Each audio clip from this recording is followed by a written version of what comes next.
is about our secret files. And here is the story. Hi, Miss Che.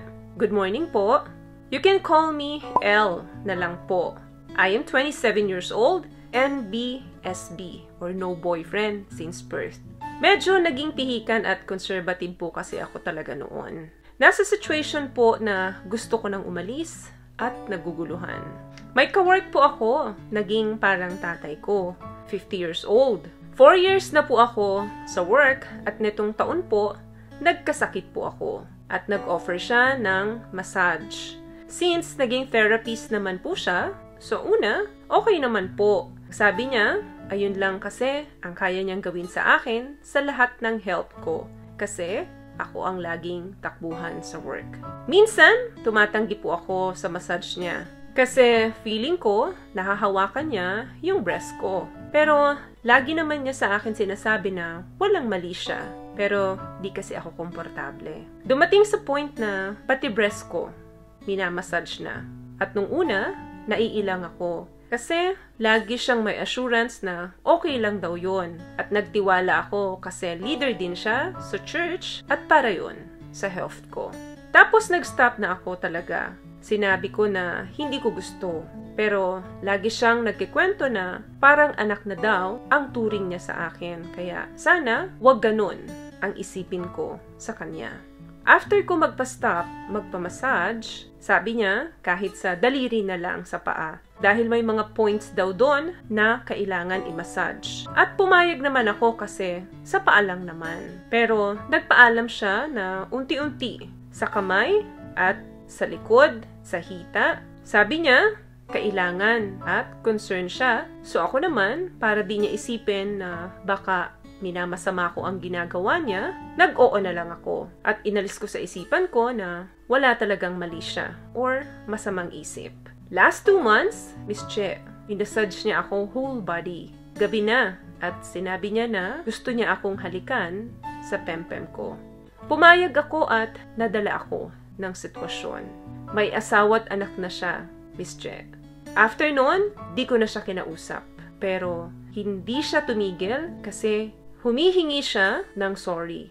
Magpapakamatay siya sa harap ko. Kinuha ang gunting at gustong magpakamatay kasi ayaw daw niya na hindi kami okay. Nashock talaga ako ng mga ilang araw. Pinatawad ko na siya at naawa ako sa kanya. Tapos, nasundan uli yung ginawa niya na pagkain sa private part ko. Nag-perform siya ng oral sex sa akin at napapayag niya uli ako. Hanggang sa gusto na ng katawan ko at hinahanap ko na. Alam ko mali at walang tamang dahilan para dito. Gusto ko po talagang itigil kasi di ko kaya na maging kabit at wala din naman kaming relasyon. Hanggang oral sex lang po ang ginawa niya sa akin dahil ayoko na siya ang maka-virgin sa akin. Sampalin mo po ako ng masasakit na salita nang matauhan ako, Bische.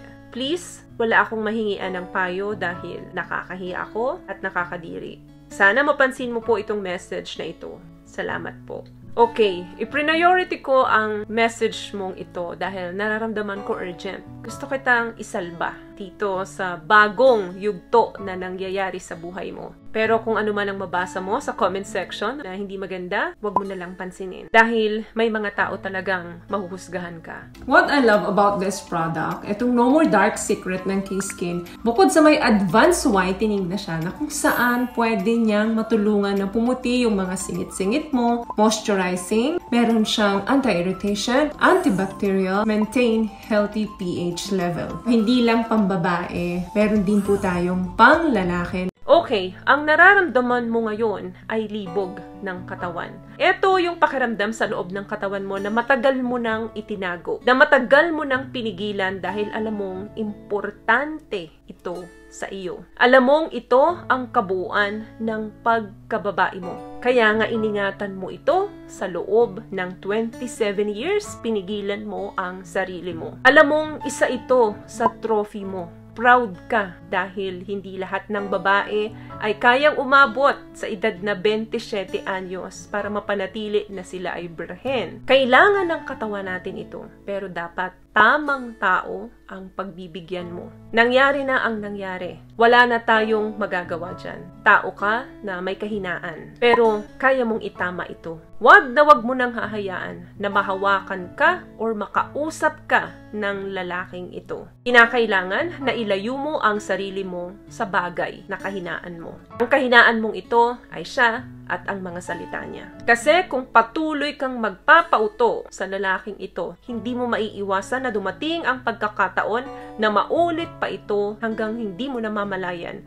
na ibibigay mo na ang sarili mo at darating yung time na pwedeng magkarelasyon ka na dito. Nakikita mo ba kung ano yung pwedeng mangyari kapag tuluyan kang napasok sa taong ito? Huwag na huwag mong hayaan na dumian mo yung sarili mo. Sa mga nangyayari sa buhay natin, palagi natin pinipili yan. Lagi natin choice yan. Pero hindi lahat ng pinipili natin ay tama. Hindi lahat ng gusto nating maranasan ay pwede. Minsan, hanggang sa isip na lang natin yan. Huwag na nating gawin pa sa sarili natin. Huwag mong hayaan na sirain ng tuluyan yung bagay na pinakaingat-ingatan mo. Alam mo nang may pagnanasa ang lalaking ito sa'yo, pero lumalapit ka pa. Alam mo nang tinitake advantage ka, pero lumalapit ka pa at hinahayaan mo pa siya na hawakan ka. Yan yung temptation. Hindi dapat tayo lumalapit sa temptation. May relasyon ka sa sarili mo na protektahan ito. May relasyon ka sa sarili mo na pangalagaan ang katawan mo. May relasyon ka sa sarili mo na gawing malinis ito.